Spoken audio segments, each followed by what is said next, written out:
मैं विनय जी को इसलिए बुला रहा था कि आज मुझे बहुत सारे नए चेहरे दिख रहे हैं। ये जो नई पीढ़ी को उन्नाव शब्द गंगा के माध्यम से सामने लाने की कोशिश कर रहा है, मुझे अपने मित्र उपाध्याय जी की 4 पंक्तियां याद आती हैं। जुगनू भी मेरे घर में चमकने नहीं देते, कुछ लोग अंधेरों को सिमटने नहीं देते। और विनय जी धन्यवाद आपको। हम हैं कि नई पौध उगाने में लगे हैं। ये मनुव्रत है, खंजन है, नुसरत है, प्रीति है। हम हैं कि नई पौध उगाने में लगे हैं। और बरगद हैं कि पौधों को पनपने नहीं देते। बरगद हैं कि पौधों को पनपने नहीं देते। तो आप उन्नाव की धरती के लोग हैं। इस नई पीढ़ी को प्रोत्साहित करें, इसको हृदय खोल करके आशीर्वाद दें, ताकि महसूस कर सके कि मंच के ऊपर नाटक नहीं चलना चाहिए। मंच के ऊपर ऐसी कविता होनी चाहिए जिसे रेखांकित किया जा सके। हम लोगों के ज़माने में श्रीमती स्नेहलता स्नेह, श्रीमती ज्ञानवती सक्सेना कविता पढ़ती थी। आज रुचि की कविताओं को सुनकर के, नुसरत जी को सुनूंगा लेकिन उनके बारे में सुन लिया है, और प्रीति की कविताओं को पढ़ करके सुन करके ऐसा महसूस हो रहा है कि वस्तुतः एक पीढ़ी है जो कवित्रियों के मंच पर, कवित्रियों के वर्ग में साधना कर रही है। अन्यथा मैं नाम नहीं लेना चाहता, लेकिन इस 50 वर्ष की मंच की यात्रा में मैंने ऐसे भी चेहरों को देखा है, आप रुक नहीं सकते तालियां बजाने में, क्योंकि उनके वाक्य ही ऐसे होते हैं, उछल जाते हैं आप। लेकिन उन्हें देख करके ऐसा लगता है कि ये कहना चाहिए, मेरे कारोबार में मंच उनके लिए साधना का स्थल नहीं है। मेरे कारोबार में सबने बहुत इमदाद की, दाद कविता की, गला मेरा गजल उस्ताद की। तो ऐसे लोगों से दूर आज मंच पर उन लोगों को देख रहा हूं जो सरस्वती के चरणों में बैठकर साधना के, आराधना के पुष्प अर्पित कर रहे हैं। मैं इन बच्चियों को हृदय से आशीर्वाद देता हूं। और अब थोड़ा सा परिवर्तन कर लीजिए। मैं हास्य और व्यंग्य के उन्नाव के हस्ताक्षर भाई अजीत शुक्ल को बुलाऊं तो अच्छा हो कि एक उंगली मैं हास्य व्यंग्य की अपनी पीढ़ी की तरफ उठाऊं। हरदोई, सॉरी, उन्नाव निकला क्या मेरे मुख से? अच्छा, तो गलत मत समझिएगा। अब 70 वर्ष की उम्र के ऊपर मुझे बार बार भूलने का अधिकार है।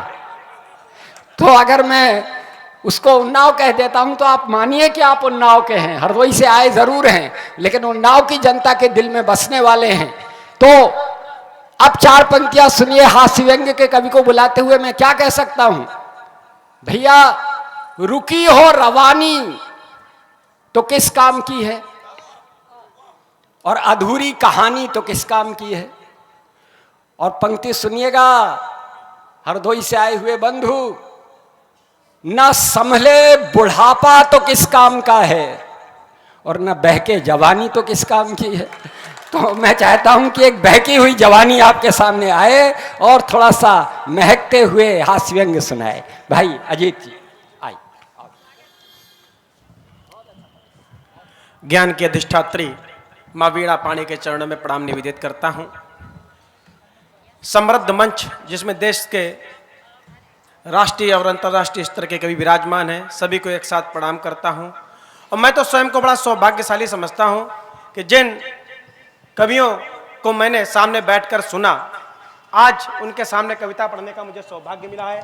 आदरणीय विष्णु जी, आदरणीय अंबर जी, कलीम साहब, दादा और सभी वर्ण रचनाकार हैं। दादा ने मुझको उन्नाव का कह दिया है, तो अपने उन्नाव के कवियों को आप कैसे सुनते हैं अभी आप बताएंगे। 4 पंक्तियों से शुरू होता हूं कि बुलाया आपने हमको, यहां पर हम चले आए। सिर्फ 10 मिनट आपके बीच में रहूंगा कि बुलाया आपने हमको, यहां पर हम चले आए। कुसुम मुरझे हुए हैं जो खिलाने को चले आए, झंझावात जीवन के सभी को दर्द देते हैं, गम खुद का भुला करके हंसाने को चले आए। वाह वाह वाह वाह वाह भैया वाह, बहुत बहुत आभार। सामने कुछ खाकी वर्दी के लोग बैठे हुए, उनको प्रणाम करता हूँ। पुलिस गलत नहीं होती, हमारी मानसिकता गलत होती है। कैसे गलत होती है? एक व्यक्ति ने, गरीब व्यक्ति ने एक चिट्ठी पर लिखा कि हे प्रभु मुझको 40,000 रुपए की आवश्यकता है, और एक गैस के गुब्बारे में उसने बांधा और वो गुब्बारा उड़ते उड़ते गिरा जाके एक थाने में। दरोगा जी ईमानदार थे, उनको दया आ गई। वैसे भी योगी राज में कहाँ कुछ हो सकता है, तो उनको दया आ गई। उन्होंने कहा अगर इस तक इसके पैसे नहीं पहुंचे तो ईश्वर के प्रति इसकी आस्था कम हो जाएगी। तो ईमानदार थे, तो 40 की जगह 20,000 रुपए इकट्ठा हो पाए, और 20,000 रुपए लेकर उसके पास पहुंचे और बोले लो तुमने भगवान से रुपए मांगे थे, ये पकड़ो अपने 20,000। तो उस व्यक्ति ने क्या कहा, हे भगवान अगर रुपए मांगने थे तो किसी ईमानदार आदमी से मांगते। पुलिस वाले ने बीच में 20,000 पार कर दिए। तो पुलिस गलत नहीं होती है। मैं 4 पंक्तियां पढ़ता हूं आप, और 10 मिनट आपके बीच में हो कि मैं 4 पंक्तियां पढ़ता हूं, और युवा साथी यहां पर बैठे हुए हैं, खींच लो भाई साहब। हाँ, तो मैं बात कर रहा था कि पुलिस के लोग बैठे हैं, बहुत अच्छा कर रहे हैं। आदरणीय विधायक जी बहुत देर तक सुन रहे हैं, आपको प्रणाम करता हूं। और युवा बैठे, 4 पंक्तियां पढ़ता हूं कि हसीनों से चोचे लड़ाते रहोगे, हसीनों से चोचे लड़ाते रहोगे, कमाई पिता की उड़ाते रहोगे, और हासिल ना होगा तुम्हें मजनुओं कुछ, मोहब्बत में जूते ही खाते रहोगे। वाह वाह वाह वाह। जूते खाने थाली बजा रहे हो भाई साहब, बहुत बहुत प्रणाम करता हूँ। अच्छा, युवाओं पर पथभ्रष्ट होने का आरोप लगाया जाता है, लेकिन जिनको राम राम कहना चाहिए, ऐसे लोग जब जेल में जाते हैं तब एक कलम को लिखना पड़ता है, वही उल्लास वही प्रेम दे दीजिएगा कि झरे फूल फिर से महकने लगे हैं, कि झरे फूल फिर से महकने लगे हैं, अंगार सोए दहकने लगे हैं, और नई जींस आई है दादी पहन के, बुढ़ापे में बाबा बहकने लगे हैं। नई जींस आई है दादी पहन के, बुढ़ापे में बाबा बहकने लगे हैं। भाई साहब बहुत अच्छा। अभी मैं एक कार्यक्रम में मुंबई गया, तो मैम पहली बार हवाई जहाज में बैठे, ये बड़े लोग हैं बराबर बैठते, तो हवाई जहाज उड़ा तो हमको डर लगा। तो एक मोहतरमा निकल के आई, बोले भाई साहब आप डरिए नहीं, यहाँ पर आपको एकदम घर जैसा माहौल मिलेगा। बोले भाई साहब आप डरिए नहीं, यहाँ पर आपको एकदम घर जैसा माहौल मिलेगा। हमने कहा बाकी सब बात ठीक, यहाँ झाड़ू पोछा हम नहीं करेंगे। बात अच्छी लगी तो ठाकों को तालियों में परिवर्तित कीजिए। मैं शुरू होता हूँ, बस 2-3 छंद और अपनी रचना पढ़कर अपना स्थान लेता हूँ। मुझे पता है कि मैं स्टार्टर की भूमिका हूँ, मेन कोर्स पीछे रखा हुआ है, मैं किसी भ्रम में नहीं हूँ। आप किनको सुनना चाहते हैं? कि नई नई शादी होती है तब क्या होता है कि बिटिया के बाप ने दामाद से कहा कि सुनो, बिटिया के बाप ने दामाद से कहा कि सुनो, पीते हो शराब बात हमसे छुपाई थी, और धोखेबाज निकलोगे ऐसा एहसास न था, तुम पे भरोसा कर बिटिया बिहाई थी। तो ससुर की बात पे जमाई राजा बोल उठे, सिंघनी है बेटी फिर गाय क्यों जताई थी। हाँ, ऐसे लोग हंस रहे जिनको ऐसा आइटम मिला है कि सिंघनी है बेटी फिर गाय क्यों जताई थी, और बिटिया तुम्हारी खून पीती है ससुर जी, ये बात आपने भी नहीं हमें बतलाई थी, ये बात आपने भी नहीं हमें बतलाई थी। वाह वाह वाह वाह। दादा को भी वैसे ही अनुभव मिला मुझे लगता है। अच्छा, नई नई शादी होती, इस मातृशक्ति बैठे इनको प्रणाम करता हूँ। सबसे ज्यादा प्रसन्न होती लड़के की माँ, लेकिन 6 महीने में चूल्हा अलग हो जाता है आज के दौर में। और बहू अगर कम दिमाग की हो तो अपने ठाकों को और आगे बढ़ाना कि सास ने बहू से कहा सुनो बिटिया हमारी, कि सास ने बहू से कहा सुनो बिटिया हमारी, संस्कार बेटों ने हमारे ने पाए हैं, और मैं हूँ तेरी माता और नंद है बहन जैसी, पिता सम तुमने ससुर ठीक पाए हैं। तो डोरबेल बजते ही सास ने बहू से कहा कि सुने यहाँ पे देखो द्वार खटकाए हैं, और दरवाजा खोलते ही सामने पति को देख, दरवाजा खोलते ही सामने पति को देख, उछल के बोली मम्मी भाई साहब आए हैं, उछल के बोली मम्मी भाई साहब आए हैं, उछल। और कोरोना काल में भाई साहब जब सब कुछ बंद हुआ तो ब्यूटी पार्लर भी बंद हुए। हम लोगों ने बड़ा दंश झेला, पुरुषों ने एक ही आइटम के साथ 2-2, 3-3 महीने हम लोग गुजारे, वो भी बिना मेकअप के। हम पुरुषों पर क्या बीती कि ब्यूटी पार्लर बंद हो गए जनाब, जब बात यहाँ नारियों को भी अखरने लगी, और डेंट पेंट होगा कैसे कहो तो बहन मेरी, नारियां ये आपसों में बात करने लगी। तो कुछ दिन जाना पाई घर वाली पार्लर, कुछ दिन जाना पाई घर वाली पार्लर, छत पर जाने से तो वो ही डरने लगी, और जिस गोरे मुखड़े पे मरता था आज वही कोरोना से ज्यादा भयभीत करने लगी, कोरोना से ज्यादा भयभीत करने लगी। और एक व्यंग रचना पढ़कर अपना स्थान लेता हूँ, सिर्फ 1.5 मिनट की रचना है, तालियों के लिए कतई नहीं कहूंगा, दादा ने आदेशित किया था, लेकिन जब राधेश्याम भारती जैसे बड़े व्यंग्यकार इस मंच पर होते हैं, एक 1.5 मिनट की रचना पढ़ता हूं, और उन 1.5 मिनट की रचना में आपका मन मांगता हूं, आपका प्यार मांगता हूं, जितना दुलार दे सकना। और शीर्षक है समाज सेवा।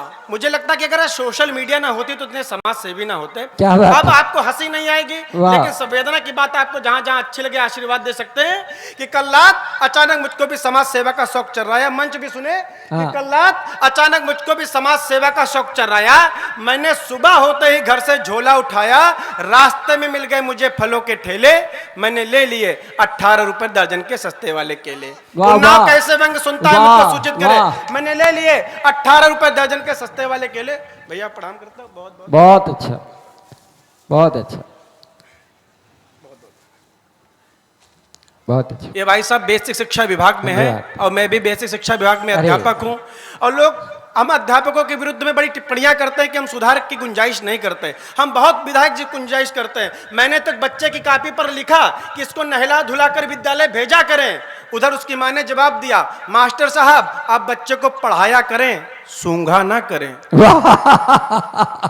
तो ये स्थिति हम अध्यापकों की हो जाती है। प्रणाम करता हूं कि कल रात अचानक मुझको भी समाज सेवा का शौक चल रहा है। मैंने सुबह होते ही घर से झोला उठाया, रास्ते में मिल गए मुझे फलों के ठेले, मैंने ले लिए 18 रुपए दर्जन के सस्ते वाले केले। अब व्यंग देखना मित्रों, मैंने ले लिए 18 रुपए दर्जन के सस्ते वाले केले। इसके बाद मैंने जिला अस्पताल की ओर कदम बढ़ाया। फोटो सेशन अच्छी तरीके से हो सके इसके लिए अपने 4 अन्य साथियों को भी बुलाया। इसके बाद एक गरीब परिवार पर हम सब ने मिलकर कुछ इस तरह अपनी दया दृष्टि दिखाई। एक केला देकर हम 5 लोगों ने फोटो खिंचाई। क्या बात है भाई, वाह वाह वाह वाह वाह। एक केला देकर हम 5 लोगों ने फोटो खिंचाई। अगली पंक्ति पर आपका मन मांगता हूं, एक केला देकर हम 5 लोगों ने फोटो खिंचाई। फोटो को फेसबुक पर डालते ही लग गया लाइक कमेंट का तांता। फोटो को फेसबुक पर डालते ही लग गया लाइक कमेंट का तांता।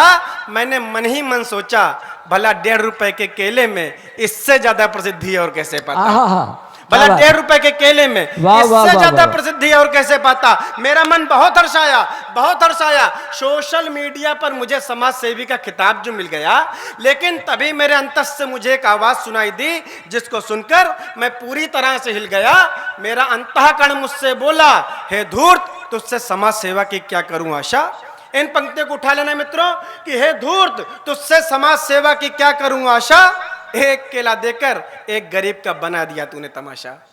एक केला देकर एक गरीब का बना दिया तूने तमाशा। समाज सेवा तो निस्वार्थ होती है, समाज सेवा तो निस्वार्थ होती है, पर तुम्हारे मन में तो खोट है। तुम्हें नहीं पता दिखावे के चक्कर में एक गरीब के स्वाभिमान पर की तुमने चोट है। बहुत अच्छा है, बहुत अच्छा है। तुम्हें नहीं पता दिखावे के चक्कर में एक गरीब के स्वाभिमान पर की तुमने चोट है। मैं मानता हूं दान दान होता है, बड़ा हो या छोटा भले।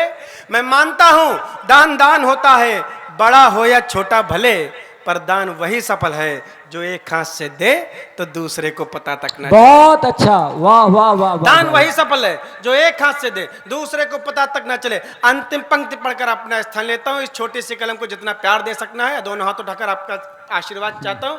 एक हाथ से दे दूसरे को पता तक न चले। हे प्रसिद्धि के भूखे मनुष्य, यदि यह चाहते हो तो अपनी प्रतिभा से अपना कद बढ़ाओ, पर दान को सार्वजनिक कर किसी गरीब को कदापि मत ले जाओ, कदापि मत ले जाओ, कदापि मत। वाह।